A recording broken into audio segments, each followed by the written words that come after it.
on page number 801. I repeat, we are on page number 801.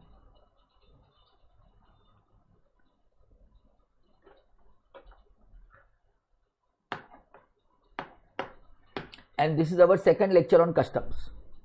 So everybody ready for today's class?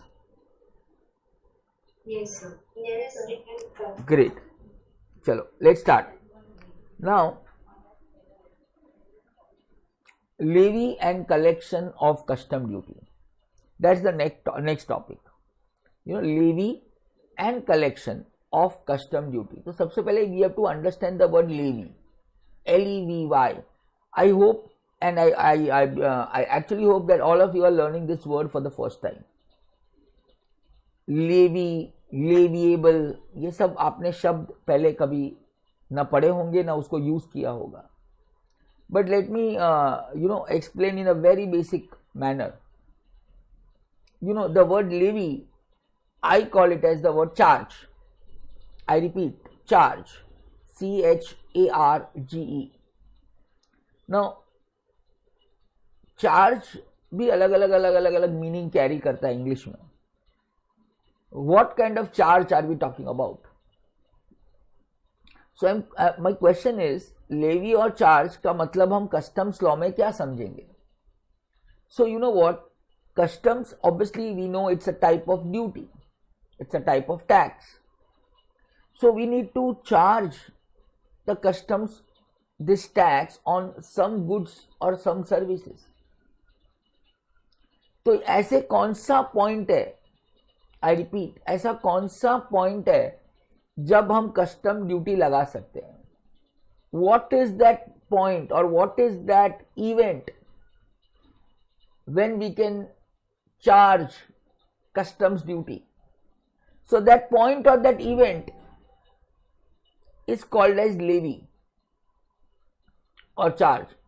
So you know what? एक simple logic. When the goods are entering into India or when the goods are exiting from India. Simple बोल रहा हूँ वापस.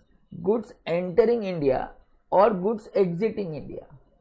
When goods are entering India, we call it as imports. And when goods are exiting India, we call it as exports. Yes or no? जब सामान देश के अंदर आ रहा है तो हम क्या बोलेंगे? IM, imports. And when the goods are going out of the country, हम क्या बोलते हैं? Exports. So मेरे को अगर कोई आके पूछेगा कि सर ये लेवी, कस्टम ड्यूटी कब लेवी करना है, तो मैं बोलूंगा बहुत सिंपल है, जब गुड्स देश के अंदर आएगा तब लेवी कर लो, जब गुड्स देश के बाहर जाएगा तब लेवी कर लो. And that's the reason the law also simply writes down whether the goods become liable for import or export will be decided when really goods are either imported into India or the goods are exported out of India. I hope everybody is very clear with this statement, guys. मतलब सामान देश के अंदर आया तब custom duty लगा दो या सामान देश के बाहर जाएगा तब कस्टम ड्यूटी लगा दो. Is that very very clear? Yes sir. Yes sir. Okay, मैं एक एग्जांपल देता हूं. You know, I hope all of you know the iconic cricketer Sachin Tendulkar. नाम सुना ही होगा. Iconic cricketer Sachin Tendulkar. भाई सचिन तेंदुलकर मतलब see you know this guys Rohit Sharma, Virat Kohli, Mahendra Singh Dhoni, सबका पप्पा सचिन तेंदुलकर. आई होप समझ में आ रहा है आपको? है ना? बाप बाप होता है. तो सचिन तेंदुलकर जिसने क्रिकेट का ट्रेंड इंडिया में बनाया, राइट? मतलब लोगों को क्रिकेट देखने के लिए मजबूर करने वाले सचिन तेंदुलकर का नाम तो सुना ही होगा. Guys, you know what? He was gifted a Ferrari car. You know, he had a passion of Ferrari. You know Ferrari car? Yes, sir. वो Ferrari का लोगो भी मस्त है ना? Yes, sir. How many of you really love Ferrari cars? क्या बात है? हाँ कसम. ठीक है, मैं तुम लोग के लिए छोरा भी ऐसा ढूंढना पड़ेगा जिसके पास Ferrari हो. Okay.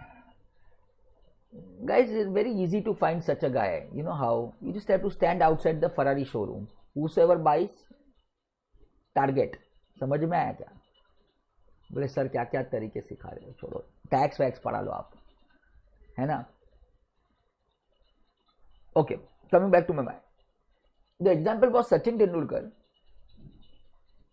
He got a gift and gift was Ferrari car. But then Ferrari car has to be brought to India. अब Ferrari इंडिया में आएगी तो कहीं से तो आएगी ना, चल के तो नहीं आएगी ना गाड़ी, यू नो. अब प्लेन के कार्गो में ही आएगी, बड़ी कार्गो प्लेन होती है, पता है वो सब कुछ कैरी कर सकते हैं. तुम ऐसे मत पूछना प्लेन के अंदर कार कैसे आती है, वो कार्गो प्लेन होता है, समझा क्या. Yes, sir. हाँ, वैसा शिप में भी गाड़ी आती है. ओके, पर ये सब कार्गो शिप्स, कार्गो प्लेन्स होते हैं. ओके, कार्गो से आई, कस्टम में लैंड होगी. जब कस्टम्स इंडिया के बॉर्डर में वो एंटर करेगी तो हमारा देश का सरकार क्या बोलेगा पता है, कि भाई कस्टम ड्यूटी लगाओ. अब अगर फरारी की वैल्यू के ऊपर कस्टम ड्यूटी लगा दी, ये एक्चुअल रियल लाइफ का एग्जाम्पल है, तो सचिन तेंदुलकर जी को 80 लाख रुपीस का कस्टम ड्यूटी भरने को आ रहा था. तो सब लोग ने ये, जब वो अच्छा खेलते थे वो टाइम की बात है, अब तो काफी पुरानी बात है ये, actually example is very old.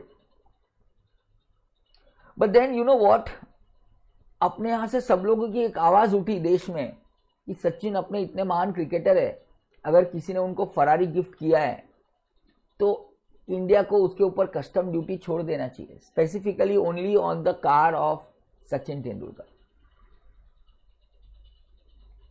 तो लोगों ने बोला नहीं यार ऐसा केस नहीं कर सकते, बिकॉज हम एक जन को एग्जेम्प्ट करेंगे तो सबको एग्जेम्प्ट करना पड़ेगा. You can not make such a law. And therefore when that Ferrari car was brought into India, Sachin Tendulkar himself had to pay the customs duty on the car. तो कस्टम ड्यूटी कब लगी, जब वो गाड़ी इंडिया में आई. Same way जब customs तब लगता है जब या तो गुड्स देश के बाहर जाता है या देश के अंदर आता है. That is the event. You know, imported cars के ऊपर बहुत सारी कस्टम ड्यूटी लगती है. That's the reason imported cars are so costly, because India में कस्टम्स ड्यूटी बहुत महंगा है. And you know, if the same cars you go and buy in Dubai, you get it in so cheap. Anybody car lover, जो गाड़ी के prices की भी थोड़ा दिमाग लगाते हो, you know, the cars are really cheap in Dubai. The reason is because in Dubai there is no custom duty. Therefore, imported cars are really costly there, really cheaper there as compared to India, and India it is very costly. So here what are we talking about is which stage we charge the custom duty. Now supposedly if the central government, अगर central government को लगता है कि कोई goods में custom duty नहीं लगनी चाहिए, तो पूरी की पूरी कस्टम ड्यूटी या part of custom duty central government exempt कर देता है, provided it is in public interest. समाज के हित में होना चाहिए. आई रिपीट, समाज के हित में, it should be in public interest. Now you know what, when I, if you remember my yesterday's example, I told you that during this pandemic India had to import mask, India had to import PPE kits, India had to import oxygen cylinders. You remember all my examples of yesterday? Yes, sir. On all such Yes, things, sir. on all such things, government said we will not charge customs duty. Why? Because that items were in the public interest. I hope now you understand what is public interest. Yes, sir. Yes, sir. हाँ या ना. अभी oxygen, mask, PP kits pandemic में जरूरत की चीजें थी. लोगों ने क्या लूटा है मालूम है, जब पैंडेमिक शुरू हुआ था मास्क का प्राइस क्या बढ़ गया था, याद है क्या guys? You know, when the pandemic started people were lootofying for the mask. वो जो आज जो सस्ता वो 1 रुपए का ब्लू कलर का मास्क मिलता है, वो 50 रुपीज का मिल रहा था. Do you even know that? और सब लोग खरीद रहे थे ये सोच के मां कसम पहन के रखते नहीं तो मर जाएंगे. You know, and if it's a question of life, you are ready to spend anything. याद आया क्या वो बात? टाइम याद आ रहा है क्या? Right? So we've seen that when it's a question of life, people will pay any amount. Guys, so please remember कि अगर गवर्नमेंट ने किसी को एग्जेम्प्ट किया है तो उस आइटम के ऊपर ड्यूटी नहीं डिमांड की जा सकती. So if government has exempted PPE kits, if government has exempted mask, if government has exempted oxygen cylinders, duty cannot be demanded from retrospective. retrospective मतलब हम बोले नहीं वो उतने साल पहले तुमने मंगाया था, तब से लेकर अभी तक का पेनल्टी के साथ चुकाओ, ऐसा हम नहीं मांग सकते. एक बार किसी को एग्जेम्प्ट कर दिया सो कर दिया. Is that very very clear? Is that very very clear? Yes, sir. Yes, sir. Okay, but इसके लिए सेक्शन भी होनी चाहिए. तो the section here which we speak is the section 12. इसी को बोलते हैं, सेक्शन 12 को बोलते हैं चार्जिंग सेक्शन. यही एक मेन सेक्शन है जो कस्टम्स लगाती है. इसको बोलते हैं चार्जिंग सेक्शन. और चार्जिंग सेक्शन क्या बोलती है? चार्जिंग सेक्शन बोलती है बॉस हम कस्टम ड्यूटी लगाएंगे, और किस रेट से लगाएंगे? जो रेट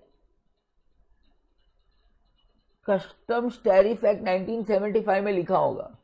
मींस ड्यूटी लगती है क्यों? क्योंकि कस्टम लॉ बोलता है. पर ड्यूटी कौन से रेट से लगेगी? जो कस्टम टैरिफ एक्ट बोलेगा.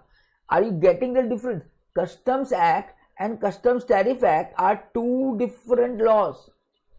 कस्टम एक्ट सिर्फ क्या बोलता है? तुम ड्यूटी लगा सकते हो, और कस्टम टैरिफ एक्ट हमें बताता है हमें क्या रेट से ड्यूटी लगानी है. So if you want to see whether the duty can be charged और not, you have to see the custom law. And if you have to see the duty should be charged at what rate, then you have to see the Customs Tariff Act 1975. Is that very very clear? Yes, sir.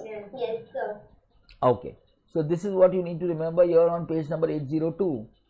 And the most important item I am underlining here, Custom Tariff Act 1975 has two schedules. One, Schedule 1 जहाँ पे import tariff है, मतलब जो goods import करती है India उस पे क्या रेट लगना चाहिए वो लिखा है.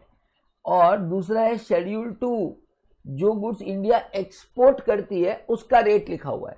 So if you are importing you will refer to Schedule 1. If you are exporting you will refer to Schedule 2. Correct. Again, if you are importing you will refer to, Schedule 1. and if you are exporting you will refer to Schedule. 2. So Schedule 1 has import tariff and Schedule 2 has export tariff. Again, come on, come back. Schedule 1 has Import tariff. import tariff and Schedule 2 has Export tariff. absolutely correct. Again, Schedule 1 has Import tariff. import tariff and Schedule 2 has.